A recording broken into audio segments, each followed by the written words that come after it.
Hello, hello.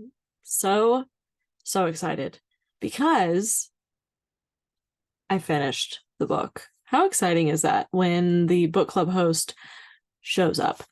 So I'm also sitting, I love when this happens. So I'm about to get my hair dyed on Tuesday, and this happens every time. It's like when you're about to take a shower and suddenly your hair looks really good. Suddenly I'm like, wait a minute, do I want to go darker? I love this light coppery tone I have going on right now, but I always go darker and I'll regret it if I don't. But I keep like looking at myself like, oh, do I have to? I do. Anyway, November is coming to a close. It's been a fast month. It's been a fast one. Christmas is suddenly around the corner. There's a lot of exciting things happening, and I'm very excited to discuss this month's book because I loved it. The Black Angels by Maria Smilios, the untold story of the nurses who helped cure tuberculosis. I will buy anything she writes. Anything she writes. I have it tabbed to all hell. She's actually a local author to me. She's in Asheville, North Carolina, which it's not explicitly stated anywhere, even on her website. She was just at Malaprops in Asheville doing an interview, and they had mentioned that she had recently moved from New York to Asheville. I don't know if she's still there, but cool nonetheless. This is such an important book, and I know we will get into it, but it's just one of those pieces of history that if nobody wrote about it, I doubt many people would know about it. I cannot recommend this enough. The writing is really interesting. The way it's told is really interesting. It has high reviews. Right now, it is sitting at a 9.64 on our book clubs page. The book clubs website that we use lets you, am I saying that right? The book clubs website that we use lets you rate it from 1 to 10. And this is one of the highest ratings that we've ever had. So that's a good feeling. I love that so much. I can't wait to hear what people have to say. I was getting an idea of how many people would kind of show up tonight, and not a lot of people read this from what I'm gathering. I could be wrong. So if you haven't, book club or not, you need to get on the Maria Smilios train because I loved her writing. The fact that this is her first book blew me away.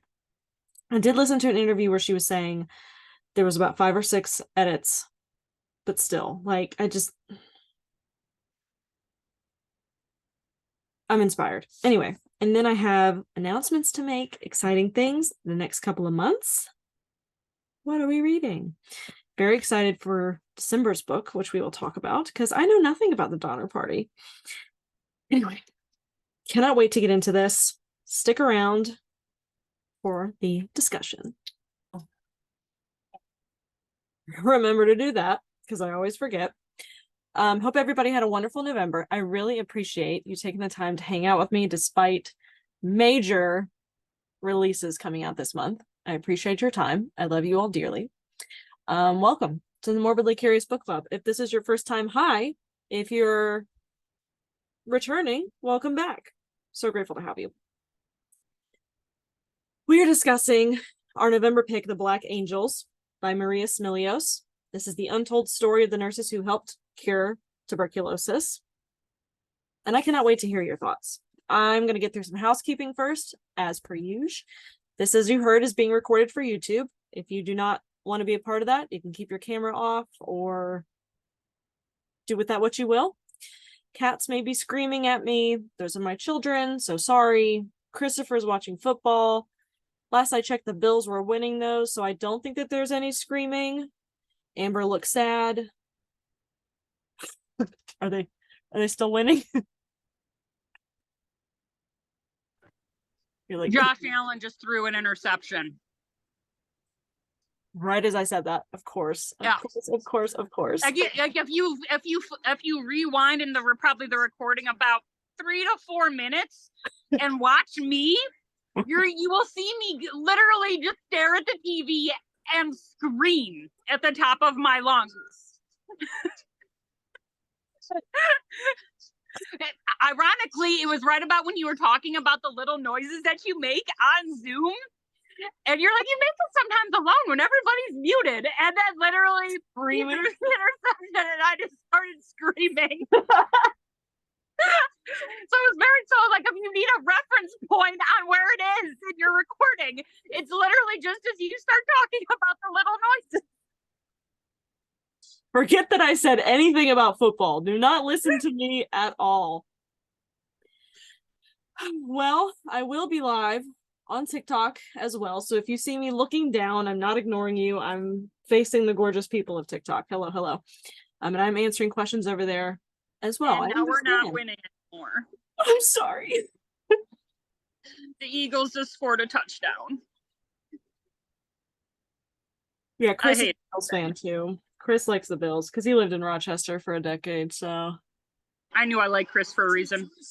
I don't hear him crying, so I think we're okay. I don't know. He might be watching my live. He's supportive like that. I'm not ignoring you, as you know. I am just reading comments. Some people do not want to join a live with a bunch of strangers. I totally get that. You, of course, don't have to speak. You can come and go as you please. I will add you back in. I have the Zoom settings set up to come and go as you please. So I will always admit you back in, unless you like made me mad or something and I kicked you out, which has never happened, but you know, just in case. Use the hand raising option on Zoom. There's a reactions button at the bottom, and then you can raise your hands, and it puts you guys in a nice little queue for me so I know who to call on first, like a teacher. Speak your truth, but stay on topic. Let's keep it rolling. I don't have too many people in here tonight, but just keep it rolling. As you guys know, the first hour is book discussion, and then we have a little palate cleanser where we all kind of hang out. I stop the recording, and we talk about happy things and not things concerning tuberculosis and racism. Wonderful dandelions, frolicking in a field, stuff like that. You can, of course, find us on Instagram at the Morbidly Curious Book Club. I tried really hard this month to keep up with the Instagram, and I feel like I did an okay job. So I was posting pictures, I was keeping up, I was trying. That is my biggest fault this year, aside from not finishing books. But I finished this one. Look at all those tabs. Oh, I'm really trying. Follow us on Instagram. Discord, of course, I think most of you guys are in the Discord, but if you are not, I will get you a link because it expires every 7 days. So I have to continuously generate links to send out to you guys because Discord, similarly to everything, makes you pay for everything now. So, and I'm sorry, I'm not paying $12 a month just to be able to send people a link whenever I feel like it. I will generate a new one. Our next meeting is not until 2024, which is crazy. So at the end of December, I am always out of town. So I push, and it's, of course, the holidays and New Year. I push our December book discussion to January, and typically it lands at a nice date at the beginning of January. However, the first like Sunday that's available is like the 7th. So it's a little far away. That gives you extra time to read the December book, but heads up, the meeting is already posted on our book clubs page. I did have it at a weird time. It said like 7:35 p.m. I don't know why I did that. It's supposed to be 7 p.m. Eastern time. And I did want to get an idea too later on in this meeting if Sundays are still good for people, because we've always kind of done Sundays towards the end of the month. That's, of course, works great for a handful of people, but a lot of people now are saying that they cannot do a Sunday, which I totally get. I know we're going to get all different answers if I ask, so open discussion later. Stick around for that. Speaking of 2024, we last year did this, voted on our favorite book of 2022, which was From Here to Eternity by Caitlin Doughty. So be on the lookout for a poll coming up pretty soon, probably towards mid-December or something, of what your favorite book was from 2023. I would love to know. We had a bunch of amazing, amazing books this year. This is everything we've read. Great year for books. Some of them I've completely forgotten about. Some of them I didn't even touch. The Angel Makers, who is she? Let me know what your favorite was. I love doing that, and then I'll post about it on Instagram. This is also on our Discord under the future books and whatnot page. And also, if you look at our future books and what is it appropriately called? Future books and reading guides. Yes, reading guides. You will see that we already have all the way up until May planned out for 2024. So exciting. I am looking forward to reading these more than you know. More on that later. That will be on our Instagram as well. Also, super fun. Do not connect to my iPhone. Is it this? Oh, shoot. I'll move. The 2023 Holiday Book Exchange. It's the most wonderful time of the year. We did this last year and the year before. The year before, I stupidly organized it on paper. I was connecting people on paper, forgetting that there's wonderful websites like Elfster that just does that all for me. We did this last year. It was a hit. We've already had about, I think, 35 people that have signed up. There's a couple of rules and regulations to this, and then people have been adding stuff to their wish list. I love to see it. Super exciting. If you're interested in this, it is also on our Discord and in our club messages tab with some of the rules and regulations. And you could see our little Morbidly Curious skeleton with a Christmas hat on. It makes me so happy. My friend Michaela designed this, and she's so stupid talented. Anyway, that's all there. If you'd like to sign up for that, we would love to have you. It's super fun. And it's typically a success, which I love.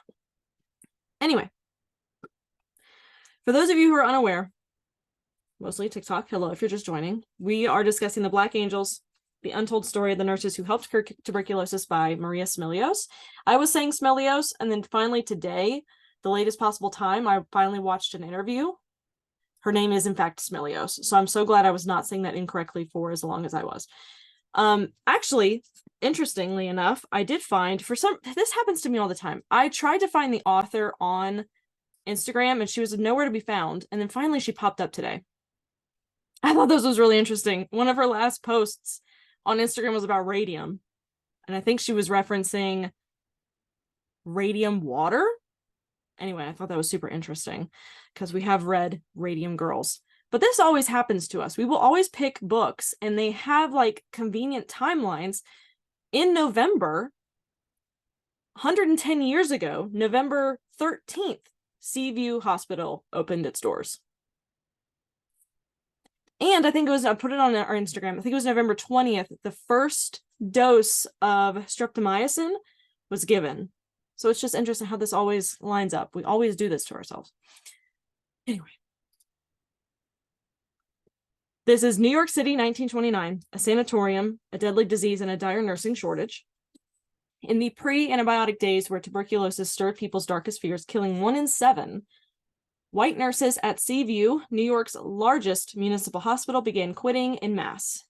Desperate to avert a public health crisis, city officials summoned Black Southern nurses, luring them with promises of a good pay, a career, and an escape from the strictures of Jim Crow.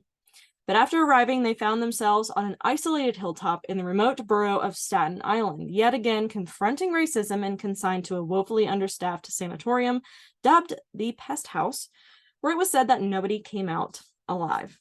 Spanning the Great Depression and moving through World War II and beyond, this remarkable true story follows the intrepid young women known by their patients as the Black Angels. For 20 years, they risked their lives working under appalling conditions while caring for New York's poorest residents who languished in wards waiting to die or became guinea pigs for experimental surgeries and often deadly drugs. But despite their major role in desegregating the New York City hospital system and their vital work in helping to find the cure for tuberculosis at Seaview, these nurses were completely erased from history. The Black Angels recovers the voices of these extraordinary women and puts them at the center of this riveting story, celebrating their legacy and spirit of survival. Water break. I cannot wait to hear what you guys have to say. I know there's been a couple people say on our Discord that they have not finished the book. So if you have, let me know what you thought. Did you love it? Did you hate it? It is sitting at right now, I think it's 9.67 or 9.64 on as a rating, overall rating from you guys voting on our book club's website, which is one of the highest ratings I've ever seen. I love to see that. We're already getting comments. I loved it. Loved it. Good to hear. Hello. I loved this. I really, really loved this book. I blew through this without an audiobook. So I was, first of all, super proud of myself because nowadays I have to have somebody read something to me for me to finish it. I blew through this. I annotated the life out of it. I have notes. I have highlights. I have just so many thoughts. I thought this was really incredible. And it was shocking to me that she wrote this. This is her first book. Yeah, I thought it was really good. And I think this is a really interesting book for people who typically read fiction. Like, this just feels like one of those books where I feel like if you're not super into nonfiction, but you would love to more so get into the genre, this would be a good place to start. Really incredible. Thoughts? What did we think? Did we finish it? Did we not finish it? It was kind of a larger book. I mean, it was 362 pages. It looks bigger than it is. And we do have, I know Christina's in here, we do have a chunky section of notes. Yes, Megan. Hello. I was going to say, I know we're, going to get into more of the content of it, but I agree with you about if you prefer fiction or if that's kind of where you come from. The way that she was able to weave in historical facts with what was happening in their lives, I thought just so amazing.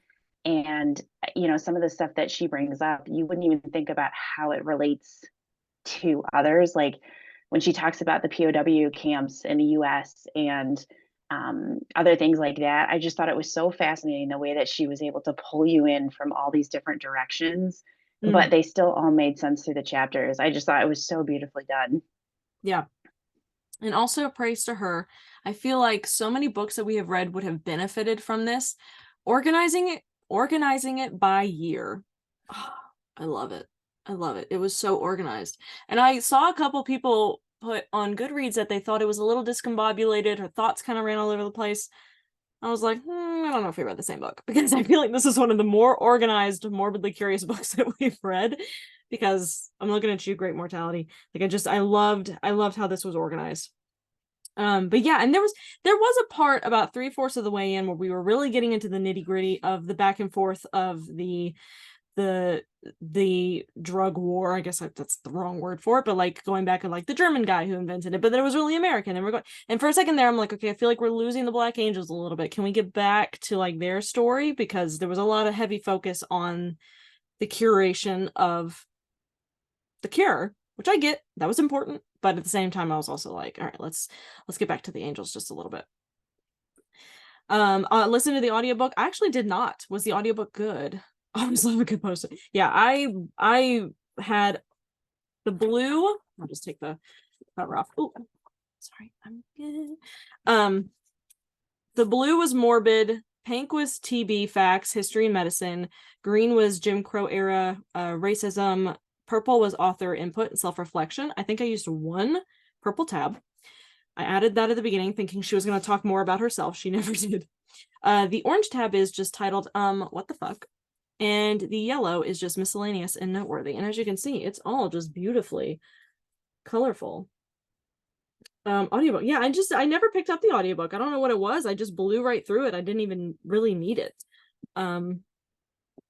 This was great though. Yeah, totally agree. Totally agree. I really loved, I have a couple of chapters that I just absolutely loved, and I found myself like having more than, like, did I really need to do all that? Probably not, but this was just rich with information, and one of those books too that fortunately somebody wrote, or else it was just going to be a piece of history that was completely lost, So kudos to Maria, who I think is an Asheville, North Carolina native. Interestingly enough. Yes, Alex. On Spotify? Oh. Okay, hi everyone. Hi. So I absolutely loved this book. I gave it 5 stars. And then just to start off, like I agree with pretty much what you said, Pat, is like, oh, this is my first time annotating, by the way, and I wrote in my book for the first time. You did it. How did it feel? In my book.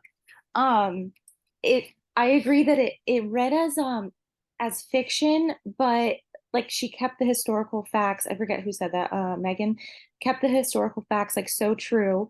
And then the notes in the back, like I loved how chunky, and I know Christina is like obsessed with that too, because when something reads like fiction but there's not the notes and the sources in the back, I'm like, okay, like are you embellishing a little bit? Like it's hard to trust, you know what I mean?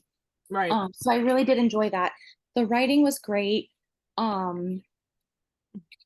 I hate to say like I loved it because I did, but it was also so infuriating to read. Like you're reading it and you're just like you're so angry, but it kind of did remind me of Radium Girls. Just these people just knew that they were just throwing these women into danger. Like, Mhm. just doesn't matter. It's not us. It's not our problem. Like, let them deal with it. Let them figure it out. So that was really heartbreaking to read. Um, I don't really have a system to my tabbing, honestly. So it kind of did me nothing for the meeting and purposes, but I'll get it down pat next time. But I did save on page 171, really heartbreaking was the woman that delivered her baby by herself was calling for anyone here that's Oh, delivered a baby, it's the scariest fucking thing in the world. And for especially, it sounded like it was this woman's first time. Could you imagine calling for someone and no one's coming and you just deliver your baby? And then she comes into the room, this white nurse comes in and mhm. then just like looks at her and then leaves. And it says she came back seconds later, but like she left. Like she left. That's the point. She left and then came back and they just take her baby away. And for weeks, she didn't see her baby. And then she gets the telegram that the baby died.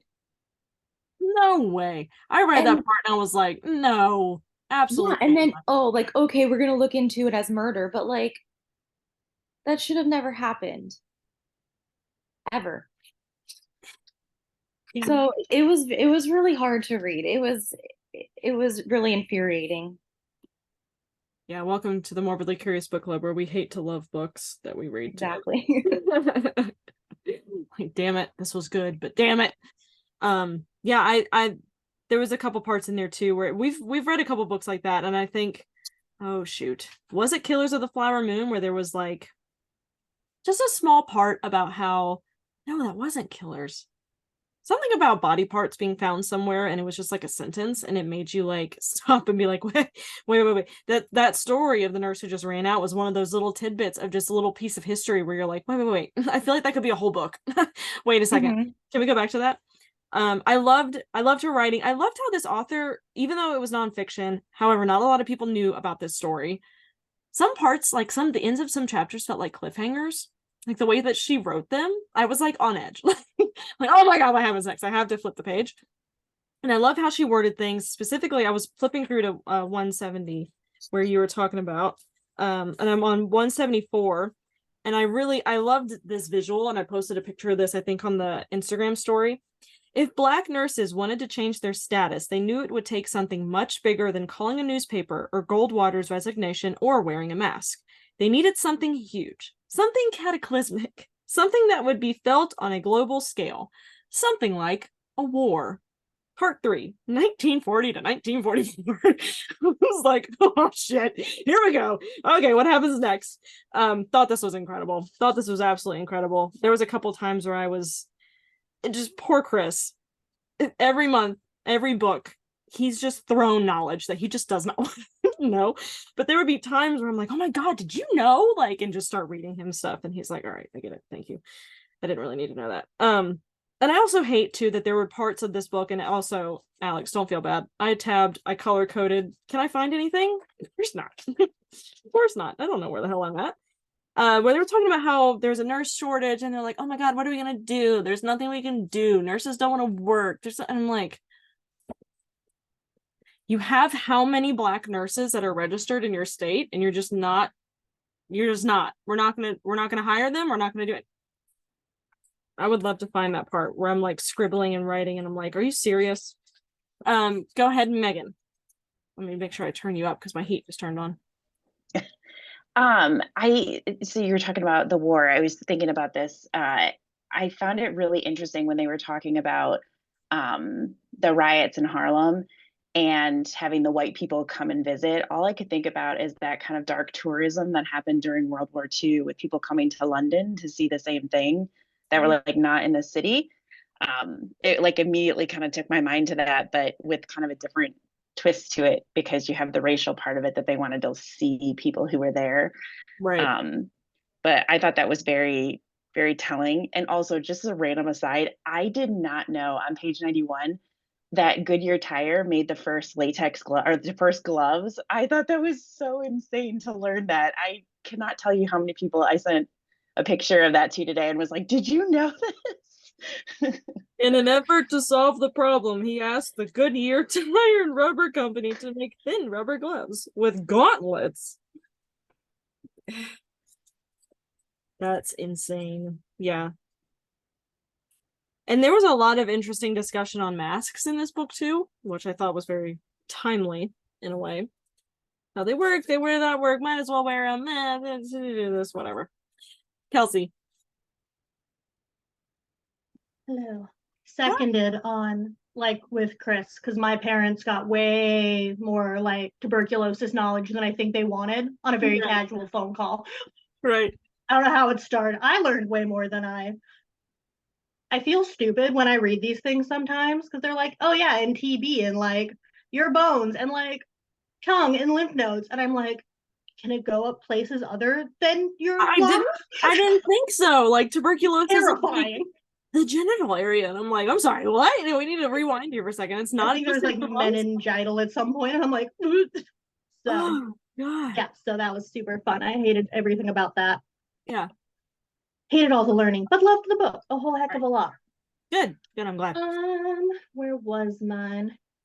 Just I don't know. Yeah, like last month. I'm always like, I shouldn't be surprised that white people suck, but fucking we suck. So that's cool. I shouldn't be shocked, but here we are. One part that I remember standing out was more, I think it was towards middle of or towards end of World War II. It's on page 267 when the nurse exodus was happening. And they're talking about it, and I forget who. Oh, he's a superintendent. Okay, that's how good my reading comprehension is. But solving the crisis, Hay said, was simple. Hospitals should hire and train more nurses who were prepared to, quote, live a life of service, quote. And to him, Black nurses were not and never would commit to such a life. And I think I put it on the Discord because I'm like, fuck no, give me safe working environments and a paycheck. Like, what is this life of service bullcrap? Yeah. That's actually the part, I'm glad you said that, Paige, because that's the part too where reasons for the shortage varied: overwork, poor pay, and health concerns. Totally valid. I get that. But by late spring 1946, the number of shuttered wards had reached 10. To an outsider, the empty spaces with their neatly made beds and inactivity looked like hope, but to the nurses whose patient load had doubled, increasing from 10 patients to 20, the image was jarring, a stark reminder of the worsening nurse shortage. In July, the New York Times reported the acute shortage of nurses. I'm going to choke to my own spit. Acute shortage of nurses has kept at least 1,235 beds in public and voluntary hospitals in New York City empty. Some paragraphs later, the reporter claimed there was no immediate solution to the problem, adding, there are 6,000 vacancies on the nursing staffs of hospitals.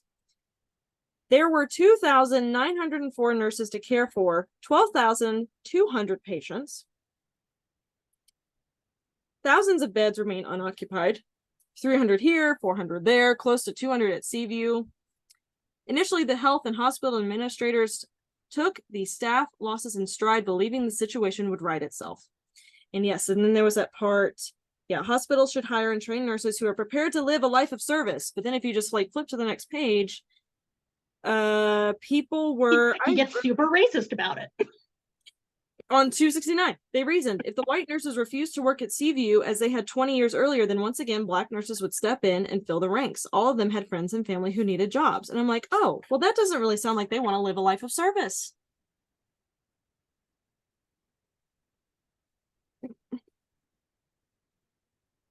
What are you here for?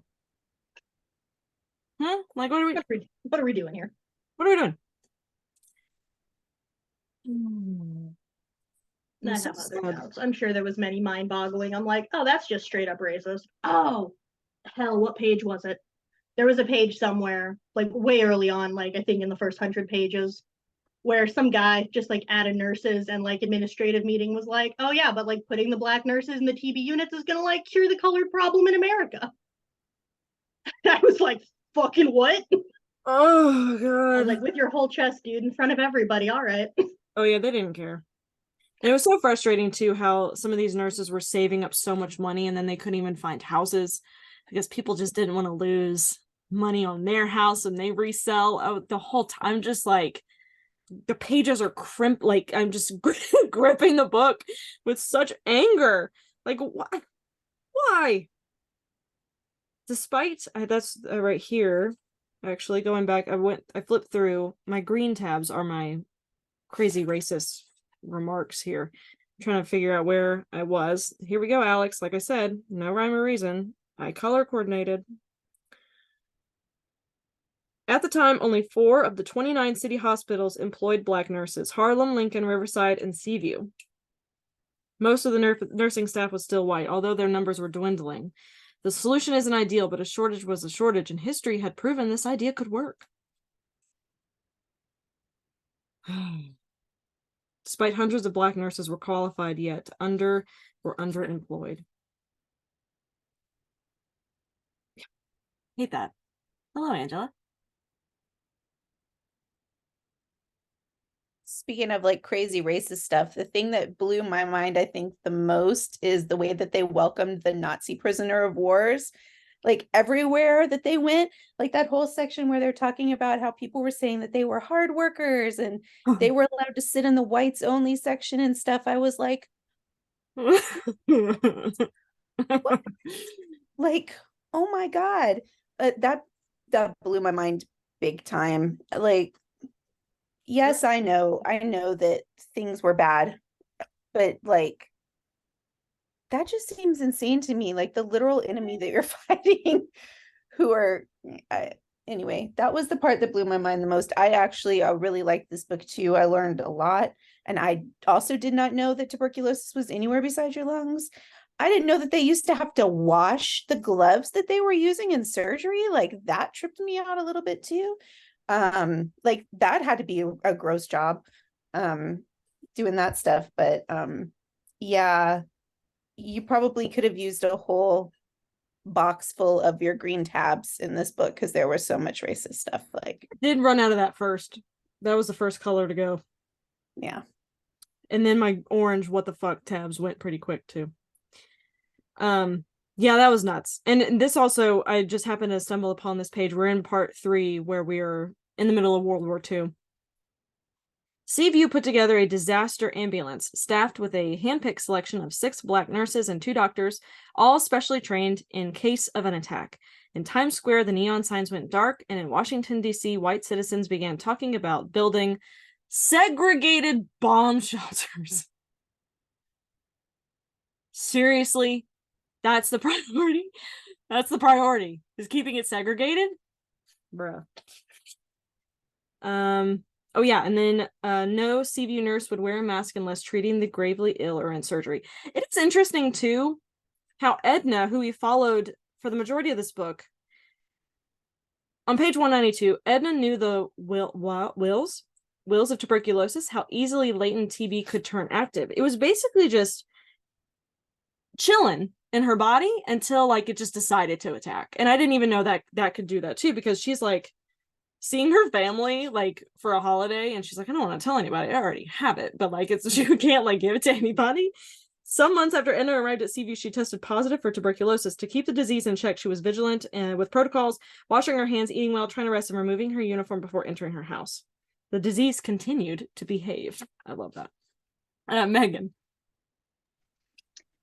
I thought it was interesting when she was in the surgery for was it Elke? Oh, yeah, I'm not sure yeah. how her name, but when she's looking at the stitches that the surgeon put in, and she's just like, oh my gosh, this isn't gonna end well, basically, like they're not tight enough. And knowing that she can't say anything because she'll get in trouble for it, and knowing that, like, is it Miss Mitchell, would, if anything happened to her, like it would be on her for it, even though it's clearly like a surgical error that's happening. And I just kept thinking too, I mean, besides like absolutely botching these surgeries, the absolute desperation to just start cutting out as many pieces as you possibly can. I can't even imagine like what that gets to, where you're just like, yep, take that out. Yep, take that out. We probably don't need that. Take this piece out. It's just like, chop up as much as possible, which I get, but I can't imagine even getting to that point of just we don't know what to do, so just keep taking stuff out. Yeah, they I don't think this was shoot.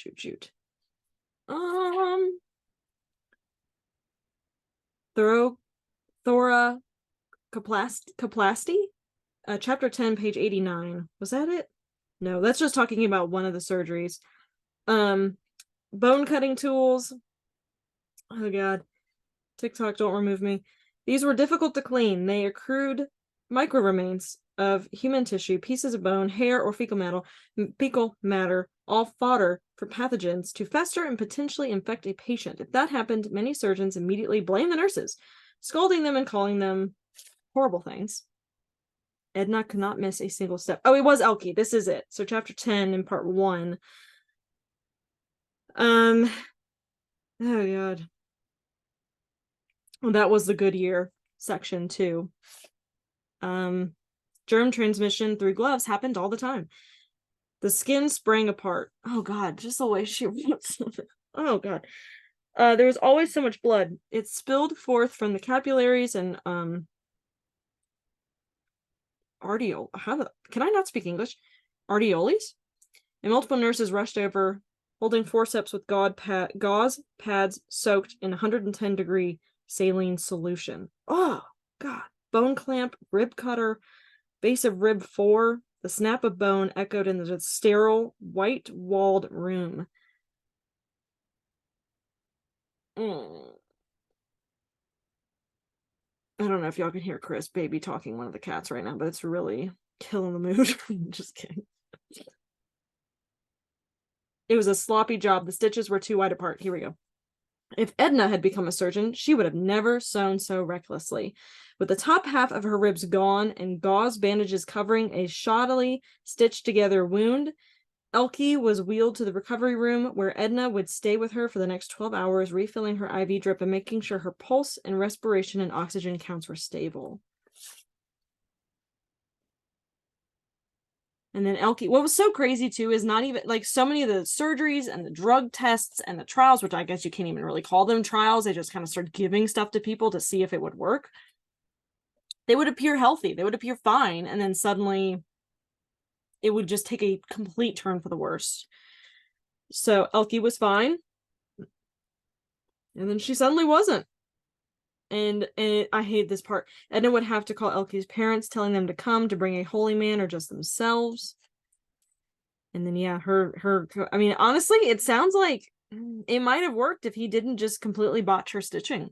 Like, that sounds like that might have just been the ultimate straw with it, is the infection. And her body could not fight that. Oh, God. Yeah, Megan. Trying to have something in my eye. I can't imagine going through a surgery like that with no post-operative pain meds.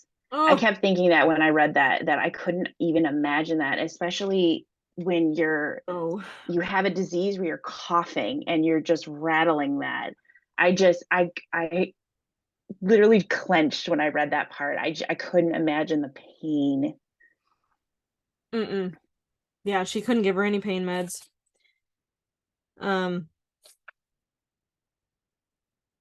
Also, I hated how the nurses were constantly coughed on.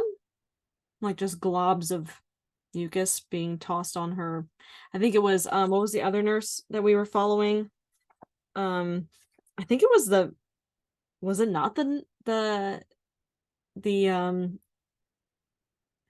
NAZI that she was watching that coughed all over her? Missouri? Yes. Is that I don't know if that's how you say your name, but I think you're right. It's the one time I don't listen to the audiobook. I think it was her because she was in the men's ward. Yes. Because she was there for like the Joe Louis fight. Oh my god, right. I also had no idea about oh shit. Can I remember anything? That would be cool. Where was it? No, okay, so yellow is noteworthy. The president's son. Was that what the chapter was called? Because it takes somebody important to like actually for anything to actually happen as it goes. Let's see. Vows. Elkie. Son of a gun. I don't know if I'm saying it right. The part of Missouri is on 215. I had that annotated because it riled me real bad. Yeah. 222. Oh yeah, I hope you get sick too. Or I hope you get sick. Oh, the thick wet ball of green and I don't even mucus landed on the collar of Missouri's uniform. The way Mama Amy had taught her, she wanted to hold his gaze so he could see her. Then she finished taking his vitals, and from her cart took a cloth and began wiping the disease from her uniform. Was it Missouri who also wore the copper bracelet? And I suddenly learned that copper is like huge in warding off apparently. What's it called? Diseases? Yeah. Was that? Am I right on that? I wrote that somewhere. Did somebody have their hand up? I'm so sorry. I saw like a little reaction to a hand down at the bottom and then it went away. I don't know what that was. Anyway. It was probably me. I just wanted to say, because you were talking about the president's son, and the fact that strep used to be a killable disease, where now it's just a nuisance, is I just found, very interesting. Obviously, because of all the vaccines and the medicines and the advancements that we've made. But like you said, of course, it takes someone important in order for people to actually begin to do what they should be doing in the first place. I was going to text you and ask if you were coming tonight. And I saw Ashley J and I was like, is that her? It's me. Because I just realized I don't think I know your last name. You're in my phone as Ashley Bookish Country Bells. Like, Ashley J, I hope that's her. I love how TikTok has given me so many friends, but I don't know who they're fucking. Because I know you really liked it. You were texting me that you really liked the book, so. Oh yeah, it was really good. Good. Yes, Megan. Kind of off of that, did anyone else find it very interesting that the reason they didn't want to use that drug originally is because they were like, oh, it's the Germans, we don't want that. And then very quickly after World War II, we take almost all of their scientists to create the bombs. I found it very ironic in that moment of how quickly that switched in the mentality of what we would use scientists for. Like there was a little kerfuffle, right? Where it was created and then the Germans were like, no, we created that. And then they finally just settled on the agreement where they're like, this is actually working. Let's just squash this. Like, come on. Like we just need to, but it was a Jewish guy that at the end of the day was the one who figured it all out, right? I mean, am I remembering that correctly? Robotez. Oh my god, Robotez. No, Robitzek. That doctor. And actually just flipped to a really important thing that he said on page 281. Robitzek? That's probably what it is. My brain finally started working. He said on 281, for Robitzek, cures that cost money weren't cures, but rather options for those who had funds and torture for those who didn't. To him, any medicine that promoted healing, especially for this disease, should be free.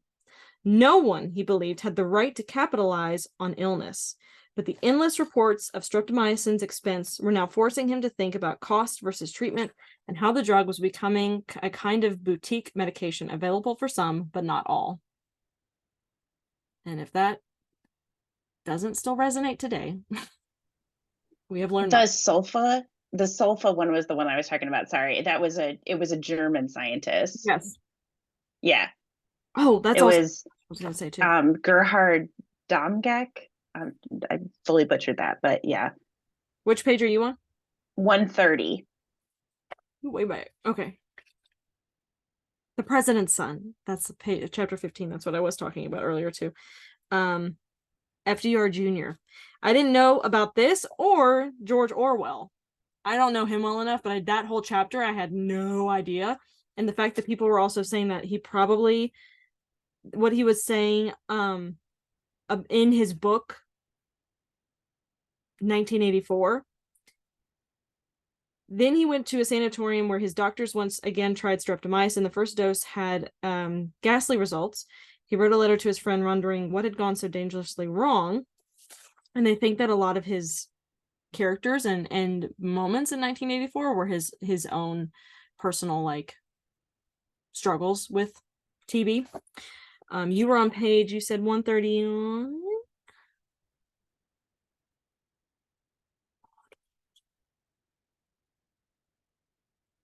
Also, I hope I read this right. I don't know if I did, because to me it was insane. There were 2 students writing a thesis who cured tuberculosis on paper and put it on a shelf and then didn't revisit it until much later. Did I get that right? Is that the case? It was like one little paragraph where they were like, oh, whoops, I knew this, and it was just part of a thesis and they didn't want to do anything else with it. They were like trying to get their PhD.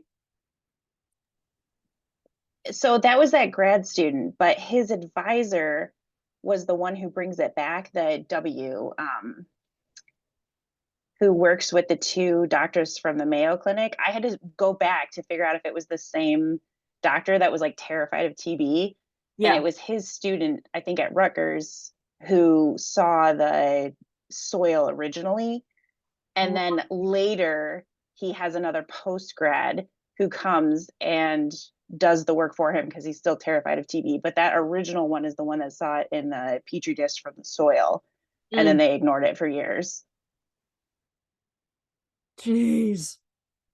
And remind me, what was the German guy's name again? You were trying to pronounce? I'm trying to find. It's Dr. Gerhard Domgeck. Yeah. Bayer Pharmaceuticals. When dying from strep was commonplace, Dr. Gerhard Domgeck, a German scientist employed at Bayer Pharmaceuticals in Elberfeld, Germany, was on a mission. He wanted to create a drug that would kill common bacteria infections such as strep, staph, and tuberculosis without harming the surrounding organs or tissues. In other words, he was searching for a magic bullet, a pill that would target the affected areas but leave everything else intact. Yeah, that's a little necessary. This is one of those pages, again, Alex, like, what was the rhyme or reason and underlining almost everything on this piece of paper here? Go ahead. I found the bookshelf. It's on page 349, and it says, I actually tabbed it. I'm surprised I found it because there's no reason to any of my tabs. And it says, and governments had invested billions in long-term care facilities and in the difficult to manufacture streptomycin. In the United States, the estimate for the care of a single patient had grown to $3,500. And all this time, the cure had been sitting on a dusty bookshelf. Yeah, that's what I was like, wait a minute, wait a minute, go back. Yeah. Oh my God.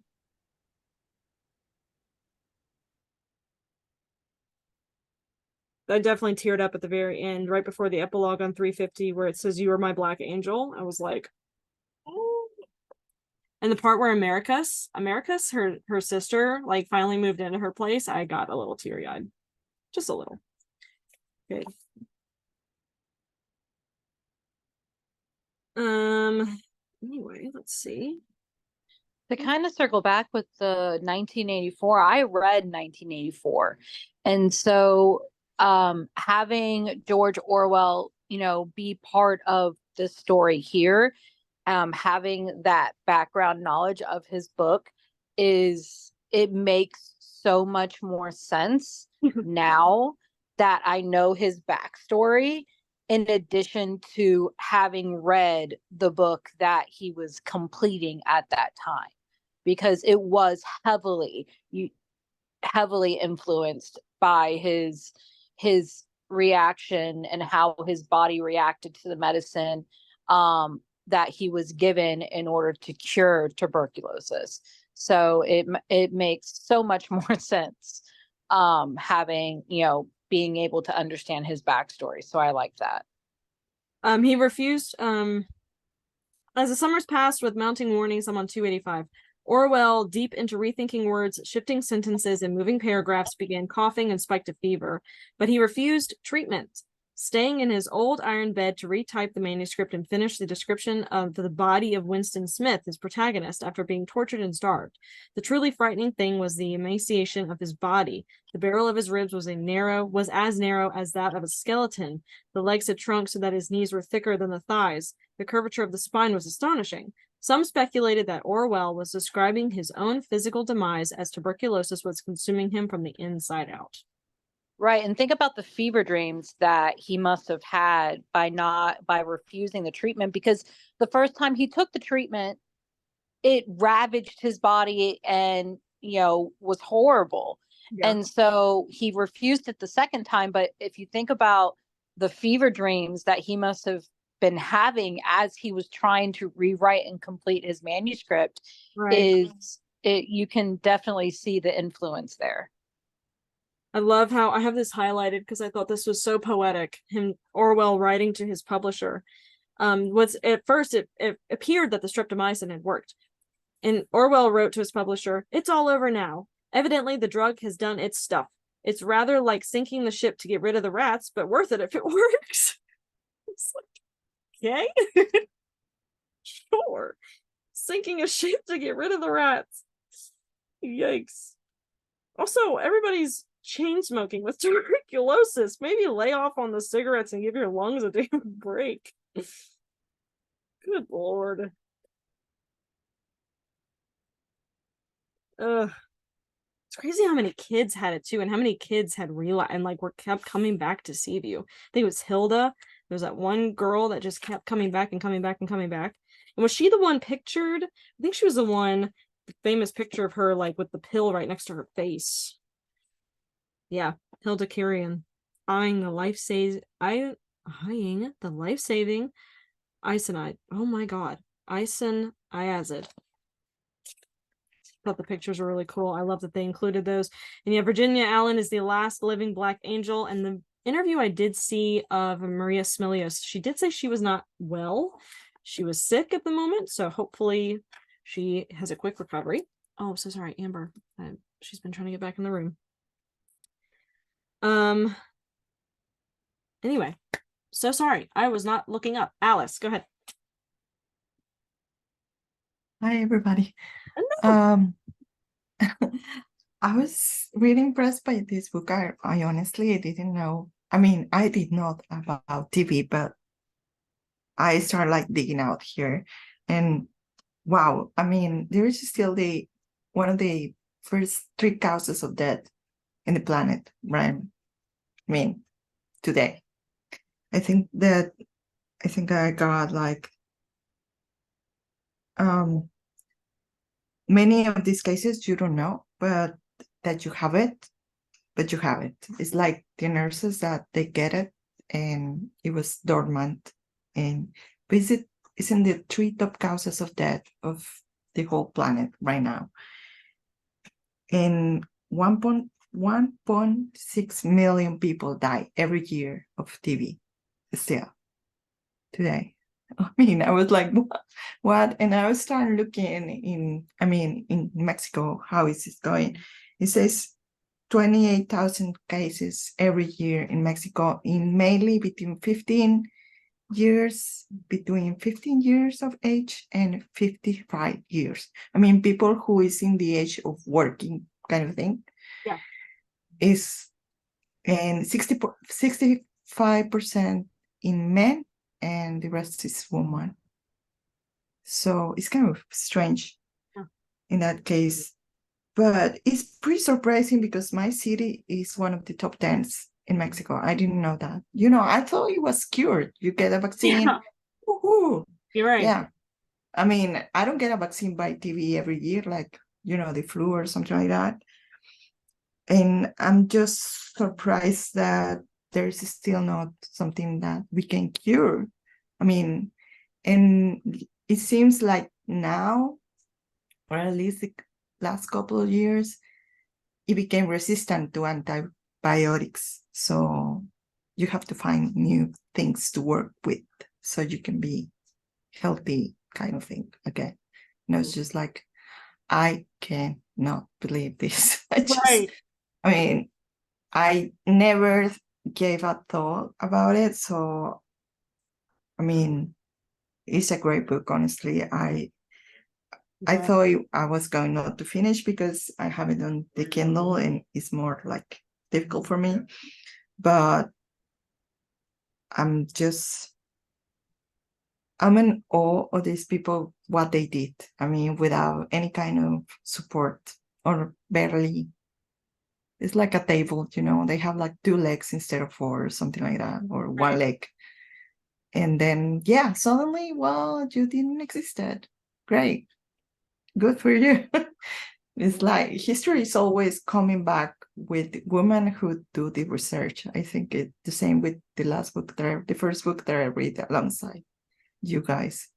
And I think we are very interested in knowing the truth of things, like what's going on, what happened, how life was back then. And I'm just amazed of how they did it with so little. Yeah. And with that strength, because maybe I will do like, no, you know what? Suck it. Yeah. I'm going somewhere else. Right. Well, it's also just so scary too how we're getting to. I asked Chris this when I was reading this book. As somebody who's been fed more antibiotics in my life than I want to, because I had shoddy doctors. How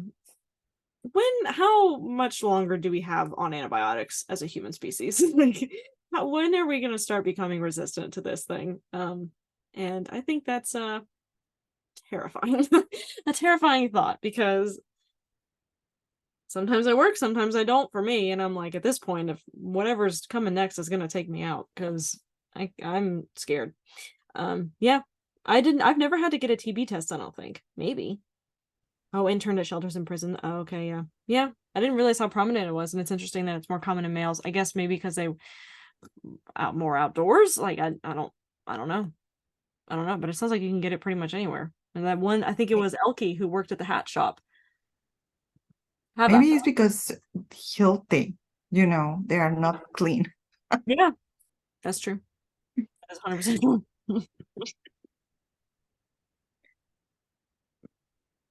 Hi, sorry, I know you like called my name, but then the conversation kept going. Usually I'm just like a lurker in these meetings, but I always think they're so great. But I actually have a background, like I have education, I have a master's in public health. So I've done a lot of discussions and research on like TB. I mean, not like to any level of, what a doctor would, but like a good base. We talked about it a whole lot when I was, in grad school. Also during the pandemic, it was a great time. But yeah, but it's just so crazy. Like when this book was picked, I got so excited because I love things like this, especially when it is like within the medical world, because it's just like my wheelhouse, I guess. Mm-hmm. And like what Alice was just saying about like looking up and like just not knowing it was even around still. I had no idea it was still around until I was like, paying lots of money to study these things. And I was like, why did I not know this before? Like, what is happening? And then the thing that everybody was just talking about, I think maybe in the chat, about getting a TB test. I had to get one several times for internships, within the public health field, when you have to have all of that background stuff done. And it's actually kind of crazy how often it'll give you a false positive, and instead you'll have to go back and get like a blood TB test. Again, it's just really interesting, like how there's just so many things, and it's so complex. And like you were just saying, Patches, like how much longer do we have on antibiotics? It's just, I don't know. That's one of the things that I think about all the time, and it will sometimes keep me up like late at night. And my partner, he'll be like, "Just go to bed." I'll be like, I can't. I can't. I'm thinking of the Radium Girls. Leave me alone. Exactly. To me all the time. I paused there for a second when I said your name because I hope I said it right. Yes, you did. It's just like lava from a volcano, but with an H. Lava. I love that. Mm-hmm. Said it at first, and then I immediately lost confidence. I was like, oh shit. All right. Happens a lot. Go ahead, Megan. Did anyone else, when they started reading this, because obviously your phone hears your thoughts, did anyone else on TikTok start to get all of John Green's tuberculosis videos as soon as you Oh started reading God. this? I got his I whole thought I was playlist. the only one. Like, I'm like, what is going on here? Like, this is not what I want to see right now. Yeah. Yeah, I know there's a really funny TikTok I want to share with you guys. I think I've shared it already on the Well, That's Morbid Discord page, but there's a funny, not funny, take that lightly. The way he says it is funny, where he talks about Abraham Lincoln about to be a part of the Donner Party, just the way he says it. I'll have to share it with you guys next month for our book. But yeah, this sometimes TikTok does that, but for me it did not. I did not see any tuberculosis videos, unfortunately. So I'm actually bummed. I wanted to see that. He Yeah. has a whole playlist if you're ever curious. Interesting. You said John or Hank? John. Okay. All right. I'll check it out. I love that. I think he spoke just recently in the United Nations, kind of, I don't know, something about diseases that can be cured or not cured. And he was invited because he's really pushing, like he does, like many of us he doesn't understand why Right. we are not investing enough time to, find something that works. And obviously because in more poor countries it's more Sure. deadly. I think one of his first videos that popped up of that, he was talking about, he was in an article, I think it was Johnson and Johnson that held the patent for the vaccine. And they were like, oh, trying to call out him and I think the WHO for saying that they weren't sharing it with people. And he's like, no, I'll flat out tell you that I'm talking about this.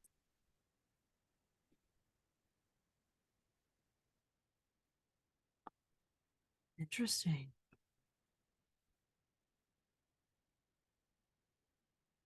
There was something else I was just about to say about tuberculosis and I can't remember. Love when that happens. Is among the world's deadliest. Oh, my question, I remember. My question was streptomycin. Does it still have really, I guess any vaccine, depends on what you're taking and where you're, or any drug in an antibiotic. Turns out, as we found out recently, I cannot take amoxicillin. I break out in a rash. Assuming there's, side effects. Is it still just as bad? Like, is it still like doing more harm than good? I didn't look at like the current streptomycin. Streptomycin. I don't even think I'm saying it right. Streptomycin. Well, of course, any drug. You hear those commercials where they're like, this drug will make you want to unalive yourself. World's deadliest infectious disease is killing 1.6 million people in 2021. More than HIV and AIDS and malaria combined? Bruh. Underserved communities bear the largest burden with more than 95% of TB deaths occurring in low and middle income countries. But this airborne disease knows no borders. What?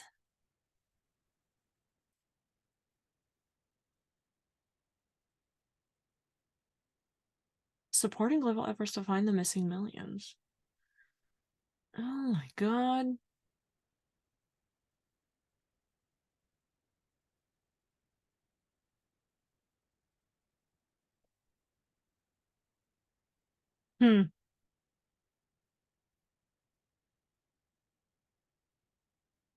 Whoa.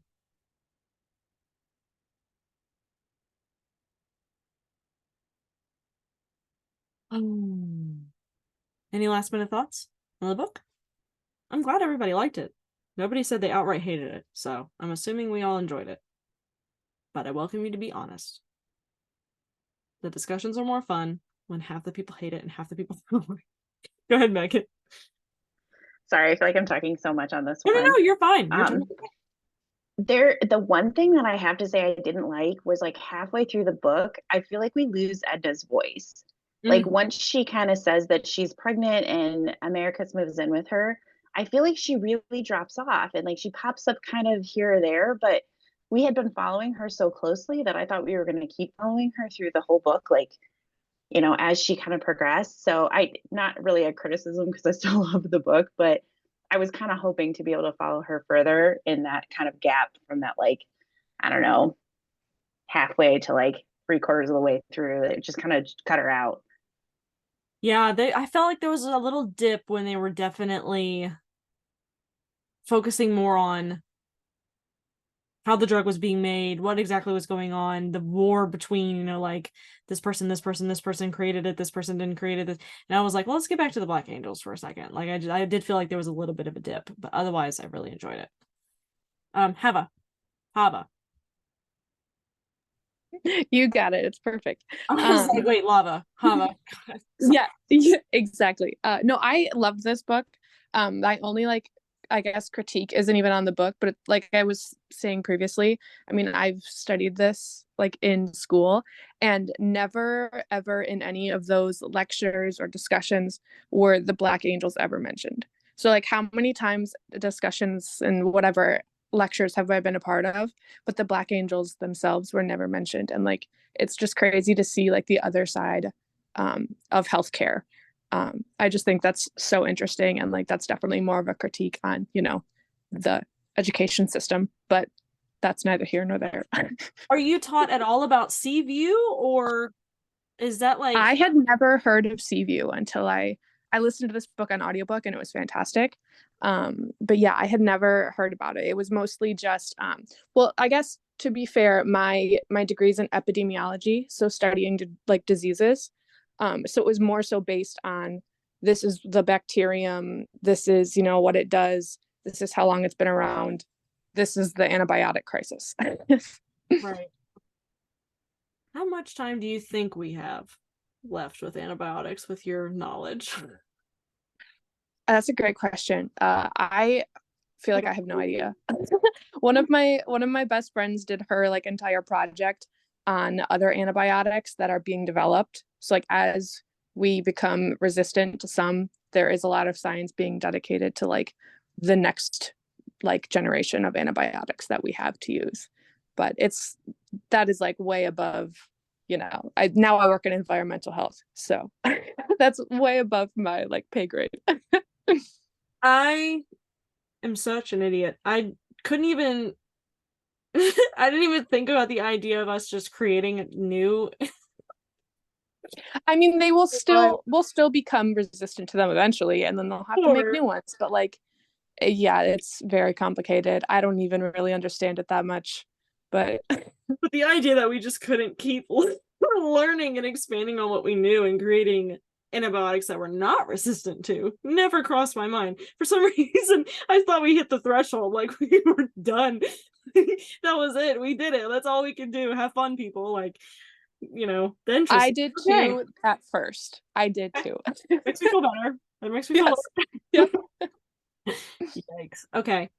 Because I'm thinking 100 years, a couple hundred, like not 100, that's a little morbid, 200 years maybe. Like we're gonna hit a point where COVID is just gonna keep like getting worse and worse and worse and worse. That's never going away. Have you heard the saying, what doesn't kill you will mutate and try again? Exactly. Like we're just, I mean, I guess that's why I'm thinking we hit the threshold, because at this point it's like, okay, we've done all we can. Okay, well that makes sense. This is why I just read about it and don't write thesis papers on it.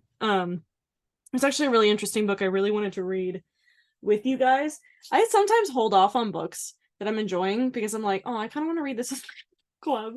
I started reading it. I got pretty far into it. I don't remember a lick of it, so I'm gonna debookmark. But it's called Until Proven Safe: The History of Quarantine, the History and Future of Quarantine. I really would love to read this with you guys. We do have, obviously, our book coming up in March, Pathogenesis. Yes, that's what it's called. I try and really even it out. So I have like one cult book, and then one true crime, and then one dark history, and then I really try and spread it out. So if we don't get to this next year, I definitely am keeping it in the back of my mind because it's got a really interesting premise. I don't think anything in there was talked about tuberculosis, because at the time this was written, or the book in the 20s, 30s, and 40s, and even early 50s, Staten Island, there was no way to get to it, right? You had to take the ferry. But now there's a bridge. So the idea of quarantining on like this little island is kind of similar. idea to that, like with the plagues and the Black Death and whatnot. I don't think that book discusses tuberculosis. I glanced, but anyway, that would be also super interesting for us. So it's 8:12. We've talked for a little over an hour. We're going to wrap it up and start our palate cleanser. But before we go, does anybody need the link to the Discord, to the Instagram, to the Elfster? Let me know. I could put that in the chat before you guys leave. Definitely join the Discord if you're not a part of it. It's a good time. We have different channels for different things. As you can see here.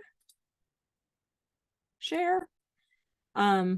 Here's, of course, what our 2024 is looking at like at the moment. Again, we have books coming up that I will talk to you about. But we have all types of discussions here where we're posting all kinds of wild stuff. We do have some bookish stuff as well. We do have series discussions. I know our Inflame channel was popping at the beginning of November there. And then we do have true crime, which sometimes gets some traction, entertainment. But more importantly, we do have local meetups. I know we had one in the Pacific Northwest and SoCal recently, and that made me so freaking happy. I'm in North Carolina. I'm trying to schedule a North Carolina meetup with people. It might have to be in the new year, which is totally fine. December's just a little bit crazy for me. So join the book club if you can. That would be amazing. And then Elfster, of course, if you would like to participate in the book swap, the holiday book swap. Let's see. Yes, links. I will get you. Let's do it. Landing strip. Invite. This is going to expire in 7 days because Discord doesn't like us. Then, that's not right. Go away. Oh, I almost X'd out of it. Holiday. Invite people. Share sign up link. Cool. I'm going to just talk things through like we were talking about earlier. And then, of course, Morbidly. I can spell.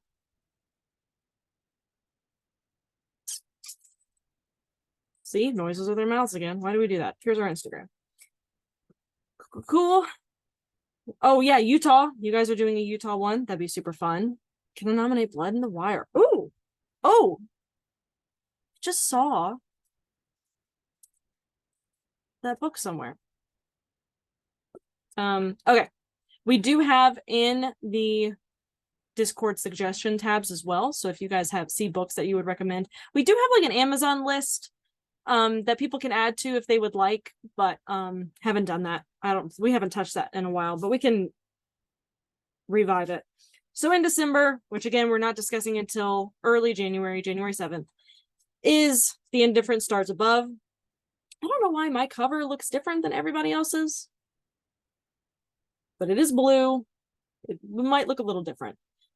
This is The Indifferent Stars Above, the harrowing saga of the Donner Party Bride by Daniel James Brown. This is one of those up there with Killers of the Flower Moon that everybody talks about when you say I read nonfiction, and I get yelled at for not having read this book. So we're finally reading it. I know nothing about the Donner Party. I cannot stress that enough. So this is going to be a wild ride. I will make sure to share that one TikTok that I'm talking about of the professor who talks about how Abe Lincoln was supposed to be in the Donner Party, apparently. This also conveniently lines up with anniversary dates.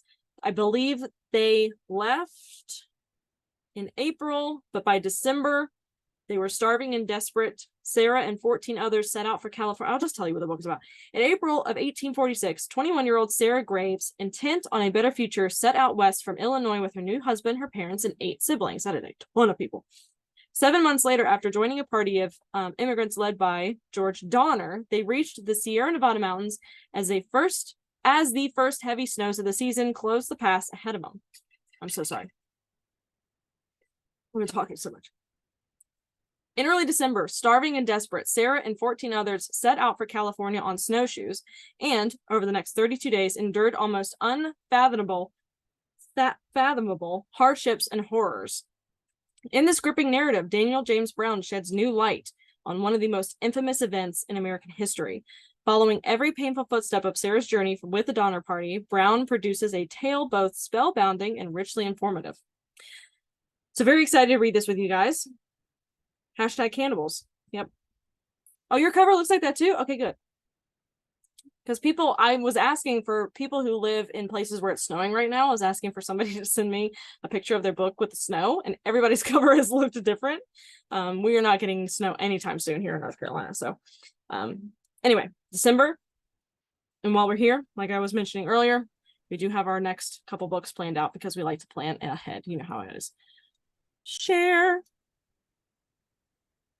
Local meetups go away. Cool, cool.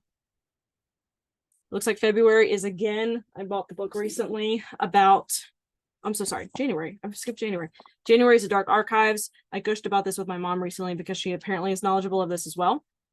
A librarian's investigation into the science and history of books bound in human skin. Don't know too much about that either. Lay Them to Rest, On the Road with the Cold Case Investigators Who Identify the Nameless. I was getting similar vibes to What the Dead Know with this. Pathogenesis is way behind me. A History of the World in 8 Plagues. Data Baby, which I'm really interested in. This is actually quite smaller than I thought it would be, and the font is fairly large, so this is going to be a shorter read. And of course, cults. We're back into reading about cults, inside the world's most notorious groups and understanding the people who join them. I have heard that the Cults book by Max Cutler, the audiobook is fantastic. Just putting it out there. You don't have to worry about that until May. So, and this is also on our Discord. It will eventually be put on our Instagram page. So, in different stars above. I'm going to go ahead and end the TikTok live. You guys are welcome to, I think it was Mythbusters. I love Josh Gates with Expedition Unknown, by the way. Can't wait to discuss that one with y'all. Okay, good. I'm not getting any snow in Texas, so I can't help you either. So yeah, I'm excited to read this. What else? You guys are welcome to unmute yourselves. I would love to hear how your Novembers went. How was your holiday? Have you read anything? Did it involve dragons? Please tell me. I am distraught. I was gonna say, God, I feel like I've just watched Amber go through it for the last 45 minutes. I'm just gonna take a wild guess and say that the Bills did not win. Okay, in